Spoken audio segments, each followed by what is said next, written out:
kulanti wanaagsan qiyaarta nala socotay dalkeenba meel kasta oo aad joogta oo 16 ay tahay bisha November sanadka 2025 qodobada aan idin kugu haya waxa kamid ah Ra'iisul Wasaaraha Israel Benjamin Netanyahu waxa uu ku dhawaaqay hadal la yaab iyo ashqaraar lahaa isagoo yiri ma aqbali doono dawlad Falastiiniyiintu ay leeyihiin oo laga dhiso dooxada galbeed ee wabiga Urdun haddaba dhaqdhaqaaqan iyo waliba hadalkan ka soo baxay Israel ma waxa ay ku doonaysaa dagaal muxuu yahay kulanka golaha amniga maanta isugu yimaadeen dambaalka ka soo baxay ee Trumpna loo diray iyo waliba luuqada adag uu ku hadlay maanta Netanyahu ma fariin ka dhana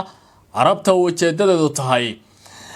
ushii kor loo tuura nin kasta ha fisho warbaan idin kaga haya arrintaasi dhaxal sugaha wadanka boqortooyada Sacuudiga Mohammed bin Salman waxa uu u socdaalay wadanka Mareykanka iyadoo halkaasi uu ku qaadan doono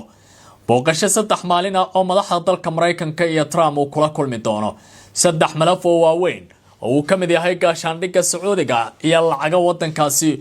uu Mareykanka ku bixin doono ayaan idin kaga haya sheeko ay qorayaan qaar kamid ah wargeyso oo kamid yahay Cukaad sidee loo fasirayaa socdaalka 8 sano kadib in Salman uu ku tagayo wadankaasi Mareykanka wasiir ka tirsan Israel ayaa ku dhawaaqay cadawga koowaad ee qarankiisa uu leeyahay in uu yahay wadanka Turkiga iyo Rajab Tayyip Erdogan tani waxa loo fasirayaa isdiyaarin dagaal iyo in labadan dhinac ay isku wajahi doonaan gobolka bariga dhexe Erdogan waxa la soo gaaray xilligii uu ka gudbi lahaa ficil uu jawaab dhameystiran si lahaa Israel maxaa ku qasbay wasiirkan xilka xasaasiga ah in uu dhalaacin sidaan oo kala u jeediyo dawladdaasi Turkiga dhinaca kale qodobadaan idin haya waxa kamid ah dawladda Iran oo markii ugu horeysay madaxweyne ku xigeenkeeda uu furay fail sir badan ay ku dugnayd oo ay dadku la wadaagtay Tehran maanta waxa uu leeyahay hay'adda tamarta atomikada qaramada midoobay ayaa sabab u ahayd meelaha la weeraray qaarkood inay bixiyaan xogtaasi cidda kaliya ee Israel si kartay waxay ahayd hay'adda oo dawladda Iran la ogeyd laakiin waxay hadda ka dambeeyay ma jirta ayuu leeyahay xog aynu qarin doono qodobadaasi ayaan dul mari doonaa warar ku saabsan diblomaasiyadda ayaa raaci doona iyo waliba qaab dhismeedka gobolka bariga dhexe oo hadda aad u gelgelinaya ikhtiyaaray meel kasta oo aad joogtaan soo dhawaada idilkeenba kuna soo biira YouTube-ka oo subscribe saara aad baad u mahadsantiin maanta waxay u muuqataa hadalka Netanyahu ka soo baxay ama u muuqdaan iraahdee ujeedadii Soomaalida ay ku mahmaahi jireen ahayd baadin nin ku raagtay in uu leeyahay ayuu moodaa sababtuna waxay tahay hadalka maanta ka soo baxay nidaamkaasi ee ka dhanka ahaa shacabka Falastiiniyiinta iyo dunida Carabta kadib markii uu yiri ma aqbali doono galbeedka wabiga Urdun in laga aasaaso haba yaraatee wax la yiraahdo dawlad Falastiiniyiintu ay leeyihiin oo halkaasi ka shaqeysa tan oo dunida marka Mareykanka iyo Trump laga reebo si weyn ay u baadi goobayeen bal halka gobolka bariga dhexe si loo helo ugu yaraan dawladdaasi in la aasaaso qaramada midoobay 150 dawladood ka badan ayaa ku dhawaaqay in ay aqoonsadeen dawlad Falastiiniyiintu ay leeyihiin caasimadeeduna ay noqonayso Qudusta bari 1967 hiisoodimihii la dhigayna ku eg taas oo u muuqanaysa Israel in dhul badan oo maanta ay gumeynaysa ay dib uga laaban doonaan golaha wasiirada ee nidaamkaasi ayaa wargeyska Haaretz waxa uu leeyahay Israel ka soo baxa kulan ay isugu yimaadeen kulankaas oo lagu lafagurayo mustaqbalka gobolka bariga dhexe ayatinka dambe ee Israel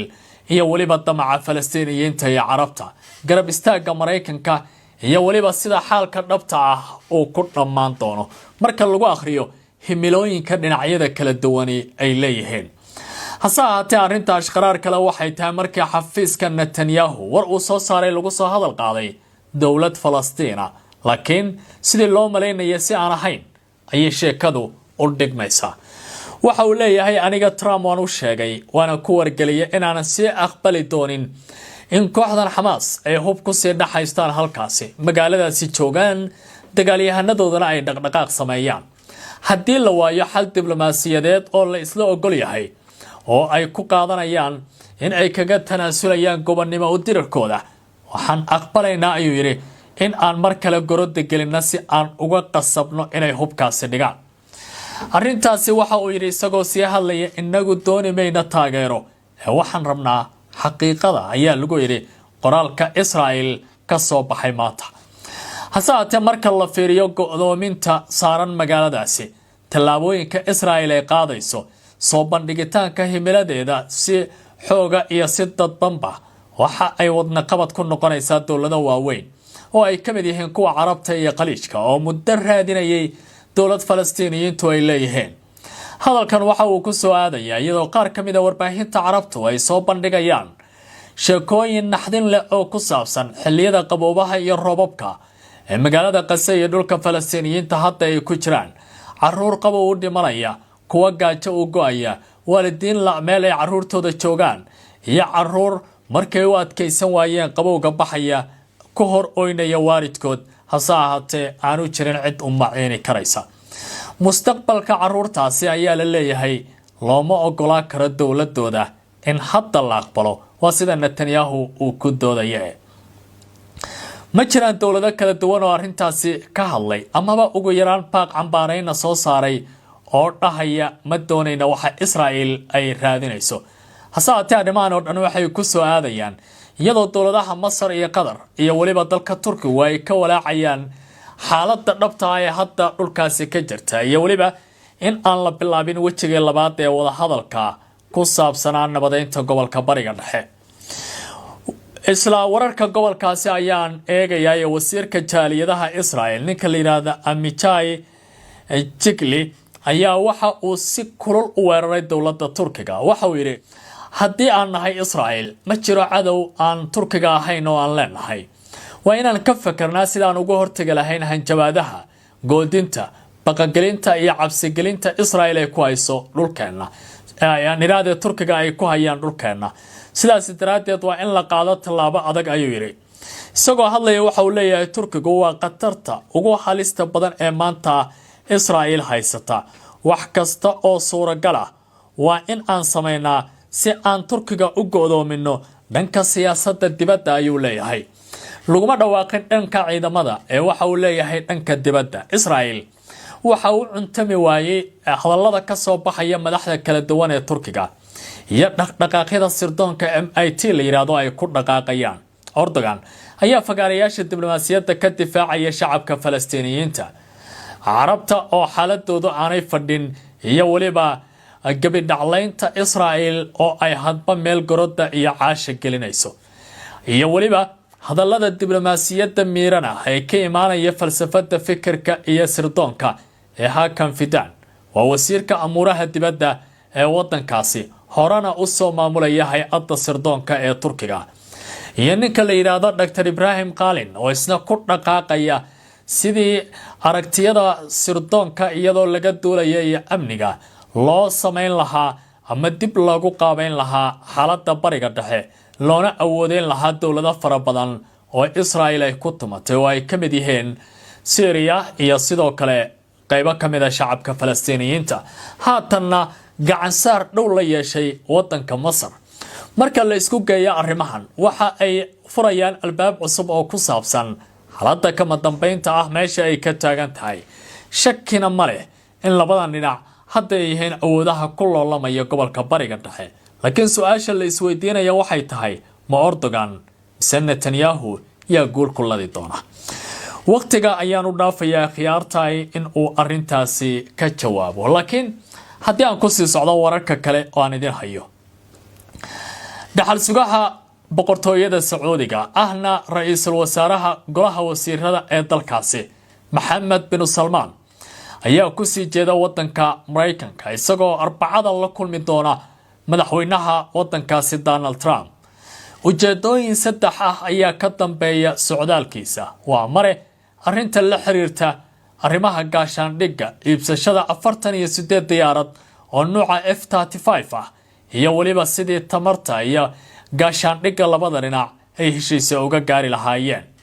waa mid kale waa dhaqaale iyo waliba maalgashi lagu sameyn doono Mareykanka. lacag 1 trilyan ka badan ayaa ujeedadu tahay Sacuudiga inuu ku maalgeliyo wadankaasi. Trump waxa uu leeyahay Mohammed bin Salman waa nin raga oo yaqaana halka raggu marka uu kala xoog bato ay wax ka jiraan. Mareykanka waxa uu leeyahay waa dawlad awood leh, Sacuudigana inuu gaashaanbuur la samaysto waa muhiim, waayo dhaqaale fara badan ay hayaan. Arbacada Oval iyo Aqalka Cad ayaa indhaha lagu hayaa oo Washington ku yaala. Qodobka saddexaad waa tamarta, oo Sacuudiga waxay doonayaan in loo sameeyo tamar ku dhisan nuclear-ka. Tani Mareykanka ayaa ka walaacaya, dawladaha Yurub iyo waliba reer galbeedku waa ka walwalayaan. Sababta waxay tahay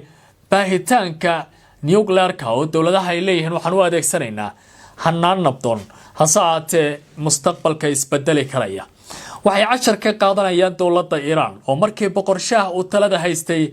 warshadaasi nuclear-ka Mareykanka iyo reer galbeedku ay u sameeyeen, laakiin markii talada Islaamiyiinta Shiicada ah ay qabteen wax kasta ay isbedeleen oo hadda loo caalayahay. waxaan eegi doonaa in Salmaan si loo soo dhaweeyo heshiisyada la gali doono iyo waliba waxaysan Israa'iil jeclaysan in la sameyn doono. dhinaca waxaan eegayaa dawladda Iran. Dawladda Iran maanta war weyn oo dunida ay la yaabtay ayay banaanka keeneen kadib markii ay yiraahdeen hay'adda tamarta atomikada adduunka ayaa sabab u ahayd in la duqeeyo warshadii soo saaraysa shidaalka nuclear-ka ee Tehran ku taalay, taas oo kamid ahayd bartilmaameedyada Israa'iil ay ku qaaday weerarkii ka dhacay gudaha dalka Iran intii dagaaladu ay halkaasi ka soconayeen. ninka lagu magacaabo Maxamed Islaami oo ah madaxweyne ku-xigeenka wadankaasi hogaamiyana hay'adda daaqa nawawiya loo yaqaan ama tamarta ayaa waxa uu yiri in warshadan la weeraro oo kaliya waxa ogaan karay xogteedana bixin kara hay'adaasi, bal ka sheekay ayuu yiri sababta Israa'iil ee weerarkii ugu horeysay halkaasi ugu bartilmaameysatay. xogo badan oo dahsoon ayaan haynaa waana sii sheegi doonaa ayuu leeyahay. waxa uu ka waramaya fagaaro looga hadlayo xiriirka caalamiga ah iyo qawaaniinta u ogolaanaysa wadamadu inay isdifaacaan. maalmihii ugu dambeysay dawladda Iran waxa ay soo bandhigaysay hanjabaado iyo waliba diyaargarow ku aadan dagaal aan la aqoon goorta lagu qaadi doono, laakiin khibradu waxay leeyihiin marka la akhriyo xaaladda dhabta ee wadankaasi bariga dhexe waa dagaal muhurto. soo dhawaada khiyaaray, waxaan filayaa caawa bariga dhexe iyo dhaqdhaqaaqyadiisu inaanay ku seeganayn. ku soo biira YouTube-ka oo subscribe saara.